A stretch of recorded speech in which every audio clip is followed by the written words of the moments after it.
Hey guys, Joe here from XFoxGames. Check it out. We got the Nerf Elite 2.0 Trio. Now, this kind of completes basically our review on all of the current Elite 2.0 blasters. And this one's been out for a while. We actually weren't going to do it because it just reminds me of just a kind of like a glorified Jolt or a Triad. And I was like, yeah, I don't want to do it. But I was like, no, I got to finish it out. It's been bugging me. So if you guys are curious on any other of the Nerf Elite 2.0 line, we did them all. So you guys can check them all out here. Some of them good, some of them bad, some of them I kind of like. And I mean, yeah, if you're just kind of curious, because I mean, they are readily available everywhere we go. We picked this one up at our local Walmart for $7.99, which I figured, you know what? Okay, not too bad. Again, I have been kind of eyeing this thing, thinking, okay, I don't want to get it, but you know what? We decided to get it. So that way, if any of you guys see this at your local Walmart or store, you guys can kind of get a good idea if this is something you want to get, or if you just want to stick with, right, another blaster or something like that. So again, this is the Trio, which, again, you know, it's very similar to other blasters that we've done. Now, before we even start, you guys definitely subscribe if you haven't already, and make sure you guys get in on the giveaways right here. We got a couple of them. We always try to have one at least going, so we figure, hey, why not? Why not win something, right? Win a cool blaster. And we do some pretty cool ones now. We're kind of ramping it up to blasters you guys would kind of like and appreciate, right? Anyways, let's get right into this. Let's hop right into the actual box of this thing. You can see, I mean, it's a tiny old box. There's nothing, I mean, you're not going to get a ton with this particular blaster. I mean, boom, it's just like, there's a Trio. Now, the cool thing is it does come with 6 of the kind of the Elite darts there, kind of the multicolored darts that have been coming along with the Elite 2.0 line. If we flip it over to the back, cool, they got that kind of, I don't even know, hovering spaceship type, whatever you want to call that little glowy orb thing. I think it's kind of cool. Again, the Elite, the complete Elite 2.0 series kind of follows that little kind of theme on the back. But when it comes to the actual blaster, you know, I was like, okay, yeah, you know what, not going to expect much out of this thing. And I was thinking, okay, it reminds me of a Jolt again, or I think they're called a Big Shot. It's really what it reminded me of. And the first thing that you're going to know is the grip on this thing. The grip thing is, it's really kind of bulky. Like, even for my adult hands, it's kind of large.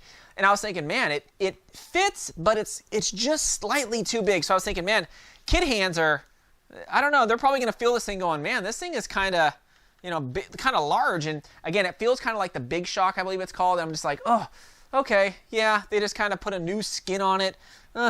And you are going to notice that the pull of it is actually, it's very similar to a Jolt in a sense. It actually feels a lot easier than a Jolt, but it's the trigger here. This trigger and the way it was designed is really kind of weird.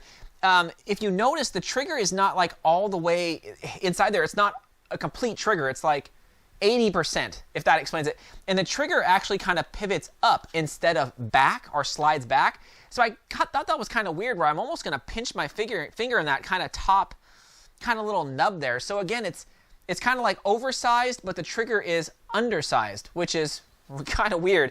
It does have, of course, a little holster, or a little holster thing right there on the top. I don't think this one I'll ever really holster is it's like kind of like, because it's too heavy, but maybe people will use it as a, I don't know, like a secondary and holster it. Most will put it here or put it on a sling.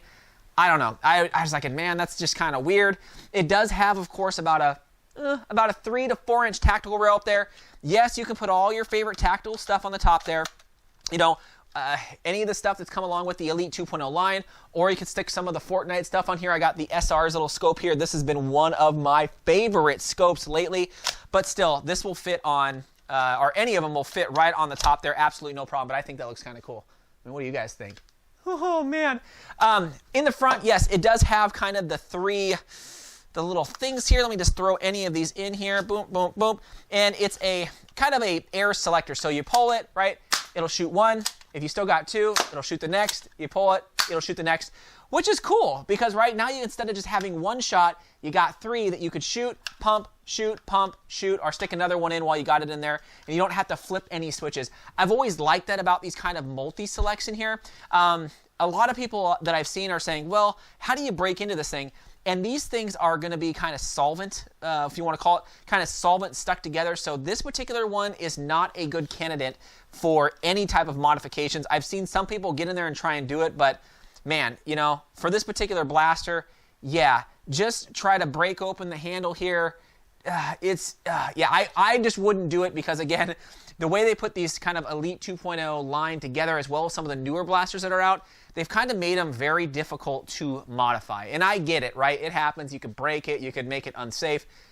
Things happen. That's one of the complaints that I've seen about this. With the overall look and feel, though, again, I'll give you some close-ups here. I do appreciate the Elite 2.0 line look. If you look, it kind of has a real subtle look to it, a futuristic look. They have a lot of these kind of vent holes in the side, which I think is kind of cool. I mean, overall, the look of the Elite 2.0 line, again, I like. A lot of people harp on it, but I like the look. It looks cool. It looks more futuristic, but a lot of people didn't like it, again, because it is kind of, a lot of these are just remakes with a little bit of a tweak, right? Particularly, they did it a lot with these, with the tactical rails, whether it's on the side, the front, whatever. That's typically what I've seen. So let's take a quick view of me shooting this thing here. You can see, I mean, this thing shoots pretty stinking hard. I mean, this thing is shooting upwards of 80, 90, which is really, really good. Really actually hovers more in the 90s. I have no complaints. I mean, when this thing fires, whew, I mean, it's doing something. And the thing is I was shooting all types of ammunition out of here. I was shooting kind of the Elite stuff. I was shooting some of the Nexus Pro stuff. I was shooting, bamboos. I mean, you name it. This thing was just shooting them hard. I'm like, man, this thing is a little bit harder of a shooter than I thought. It shoots a lot harder than, let's say, a Jolt, right? Out of the box, a Jolt shoots kind of hard. You got to kind of modify the Jolt to make it shoot a lot harder, but still, out of the box, this thing is just a bruiser, I think. I mean, yeah. Okay, so let's talk again about the darts. Again, it's just 6 darts, 3 of the blues with the orange tips, and then 3 of kind of, I don't even know if you want to call that orange, more like a salmon color with the blue tips. So it's kind of like a vice versa, right? Again, it is your personal choice. You guys know me. I am really loving the Nexus Pro stuff. It shoots really good. The bamboos and the waffles were kind of like my favorites, but now the Nexus Pro stuff I think is just really, really good. Again, all personal preference, but that is my take. Overall, guys, this isn't going to be a super long video because really there's not a lot to say about this particular thing, but I think it's kind of cool. I just think for how cheap it is and, you know, the switchability up front, and yeah, not too bad for around $7. I just don't like the trigger. The trigger is not my style. It's just a weird pulley trigger, and I wish it could be redone and be a slide back instead of a kind of a toggle at the top. Anyways, guys, let me know what you guys think of this. Again, definitely subscribe if you guys haven't already. Make sure, again, you guys get in on these giveaways. I cannot stress enough how bad I want you guys to do these things because I want you to win something cool, right? How awesome is that if you guys win, like, a sweet, cool blaster? I don't know. I just think it's cool. Anyways, let me know what you guys think. Thanks again, Fox fans.